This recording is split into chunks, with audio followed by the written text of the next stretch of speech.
Your Excellency, ladies and gentlemen, please help me welcome His Excellency, the President of the Republic of Ghana, President Nana Addo Dankwa Akufo Addo. Zion train is coming our way.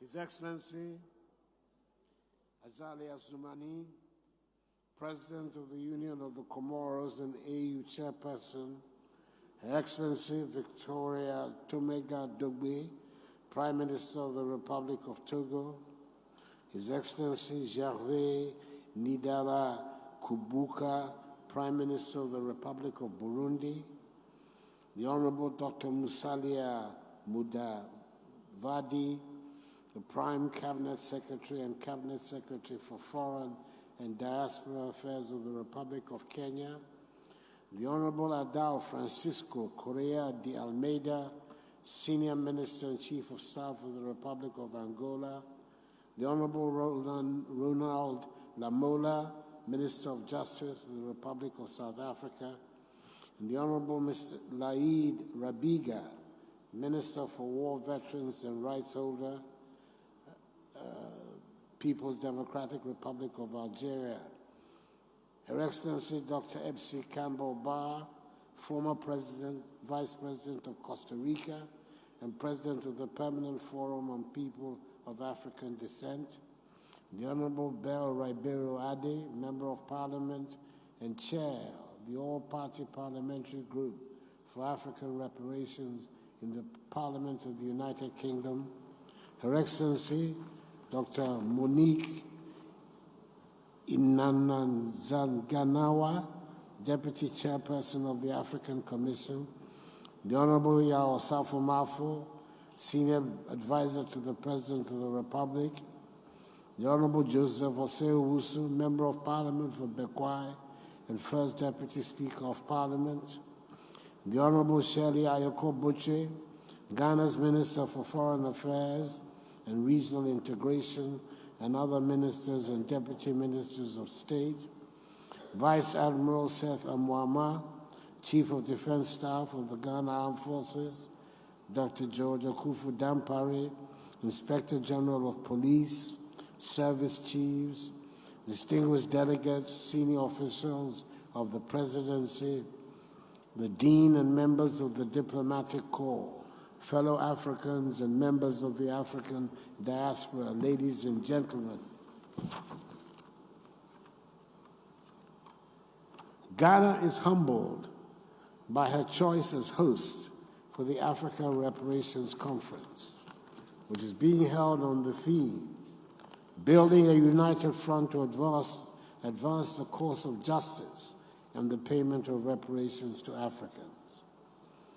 To those of you coming from beyond our shores, especially to the AU Chairperson and President of the Union of Comoros, His Excellency Azali Assoumani, I extend a hearty akwaba, our word of welcome, and I hope you enjoy your stay, all too brief, amongst the people famed for their hospitality. I thank the African Union for this initiative, bringing together under one roof this distinguished audience from all spheres of life and from all over the world to participate in this conference with its rich agenda and to deliberate on its important theme. When I proclaimed 2019 as the year of return in front of the Congressional Black Caucus of the United States Congress, commemorating the 400th anniversary of the commencement of the transatlantic slave trade, one of the most unfortunate and barbaric episodes of human history. I was particularly excited about the passion with which our kith and kin from the Americas and the Caribbean in particular spoke about reconnecting with the motherland. There was the recognition that never again should the black person allow him or herself to be subjected to the dehumanizing conditions of slavery. The barbaric and inhumane transatlantic slave trade, in whatever form, should never be repeated, and never again should the African peoples be described as indentured servants or apprentices for life. For us in Ghana, we recognize our unique position as the location for 75% of the slave dungeons built on the west coast of Africa, through which the slaves were transported.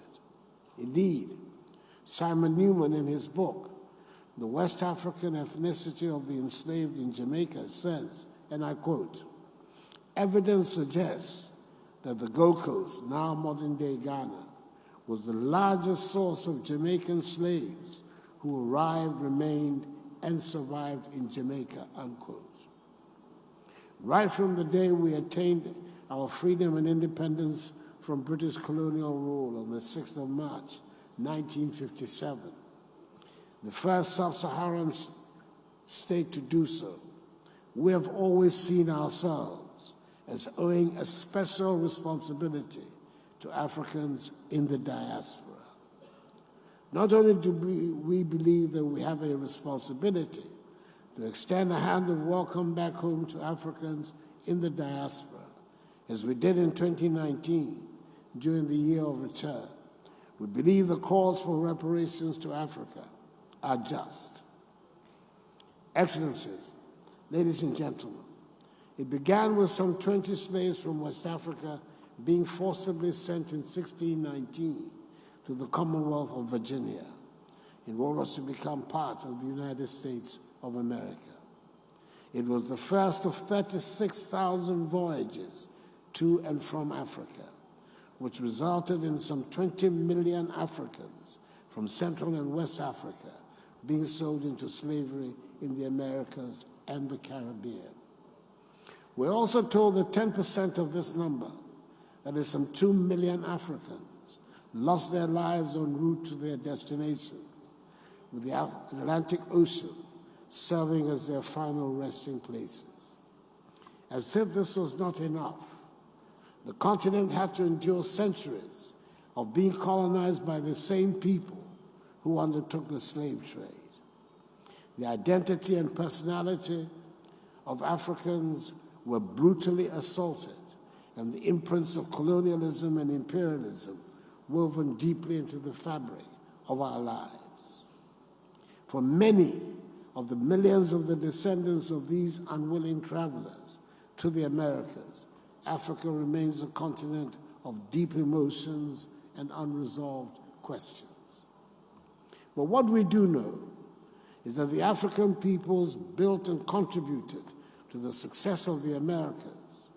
And even though they did not willingly make the journeys in the 200 years of the slave trade, once there, they were and have been an integral part of the success in their new homes, even though they have not benefited nearly as much as they should have from their toil.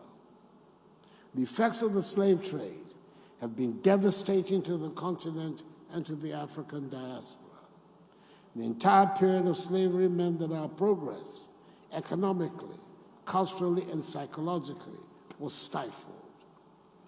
There are legions of stories of families who were torn apart, fathers who went out to fish or farm, never returned, boys who went out to play and were taken, never came back, daughters who went to fetch water, never saw their parents again. You cannot quantify the effects of such tragedies, but they need to be recognized. Africa and her peoples lost out tremendously in that period, and its ripple effects are still being felt right to this day. Reparations for Africa and the African diaspora are long overdue. Predictably, the question of reparations becomes a debate only when it comes to Africa and Africans. When the British ended slavery, all the owners of enslaved Africans received reparations to the tune of some 20 million pounds sterling, the equivalent today of some 20 billion pounds sterling. But enslaved Africans themselves did not receive a penny. Likewise, in the United States of America, owners of slaves received $300 for every slave they owned.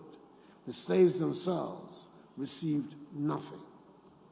Take the case of Haiti, which had to pay reparations amounting to 21 billion United States dollars to French slaveholders in 1825 for the victory of the great Haitian Revolution, the first in the Americas and the Caribbean, which freed the slaves. It was a payment made under duress that impoverished Haiti throughout the 19th century till today. Native Americans have received and continue to receive reparations. Japanese American families who were incarcerated in internment camps in America during World War II received reparations.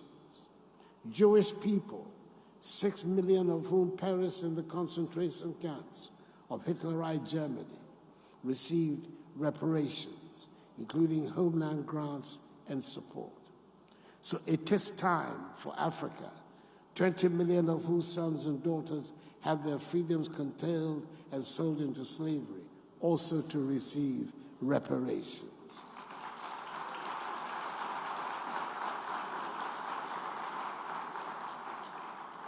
No amount of money can restore the damage caused by the transatlantic slave trade and its consequences, which have spanned many centuries.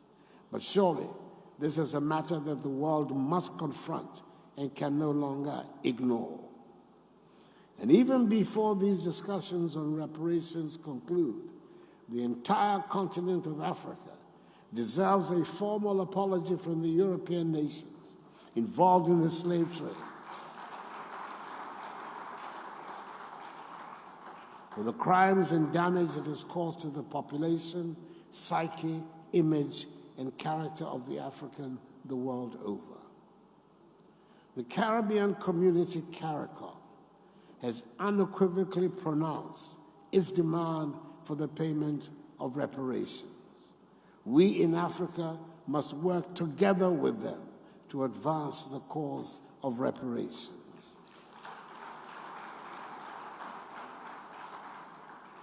Ladies and gentlemen, let me reiterate that the call for reparations is not a plea for arms, but a valid demand for justice.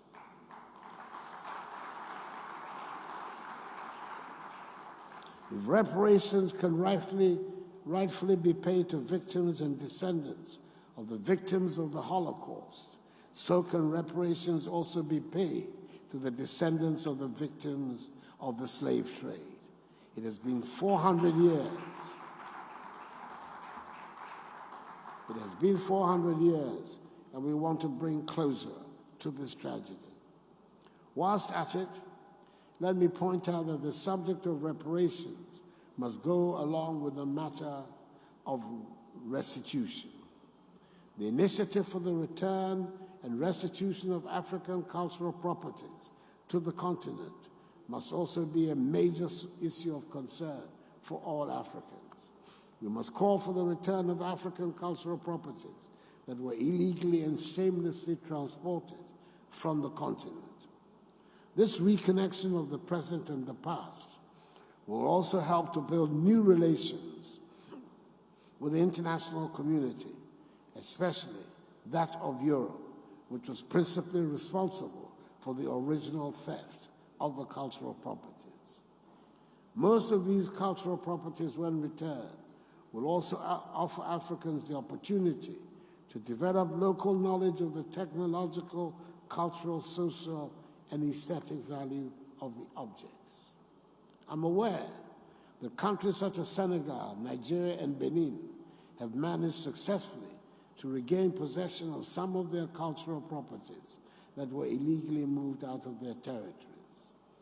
Ghana has also successfully recovered some of its stolen cultural properties and relics. For example, in 2008, the government of Ghana collaborated with the elders of Ahanta to return the severed head of Nana Bedu II, who was executed in 1838. Other success stories include the return of some family collections of the Ashanti royal family and an Ashanti stool in 1988 by the British government. The return and restitution of African cultural properties to the continent will help Africans, and in particular, the descendants of the communities, groups, and individuals who created and produced these cultural properties to reconnect to their history, to their pioneers, to their knowledge. Together, we must work to change the African narrative, which has been characterized largely by a concentration on disease, hunger, poverty, and illegal mass migration. Let us all remember that the destiny of all black people, no matter where they are in the world, is bound up with Africa.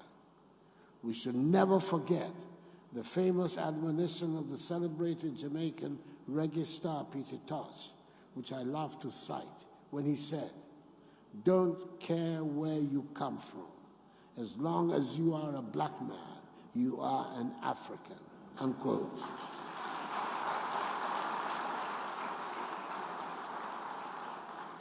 We must help make Africa the place for investment, progress, and prosperity, and not from where our youth flee in the hope of accessing the mirage of a better life in Europe or the Americas. We must do all we can to derive maximum dividends from our relations with the diaspora in mutually beneficial cooperation and as partners for shared growth and development. That is why I'm excited about the holding of this conference, largely because of the renewed enthusiasm around building Africa together. The second half of the 20th century witnessed a great blow for human freedom and progress when the African peoples, in the wake of Ghana's shining example, liberated themselves from the colonial and imperialist yoke and the racist ideology of apartheid, and emerged as free, independent peoples to construct new nations of hope and advancement. The first half of the 21st century should consolidate this development and see the growth of modern, prosperous, technologically advanced nations within a united Africa, which will make a reality of the dream of the 21st century as the African century and bring dignity and respect to black people all over the world. My hope is that this conference will chart a roadmap which will define the nature and incidence of reparations that collectively we seek. May God bless Mother Africa, black people everywhere, and us all. And thank you for your attention. Excellencies, ladies and gentlemen, the President of our Republic and co-convener of the Africa Reparations Conference, Nana Addo Akufo.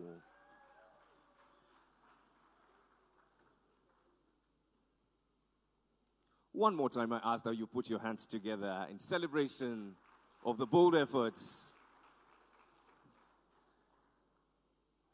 the vision translated into tangible reality. We thank you ever so much, Mr. President, for all that you call on us to do.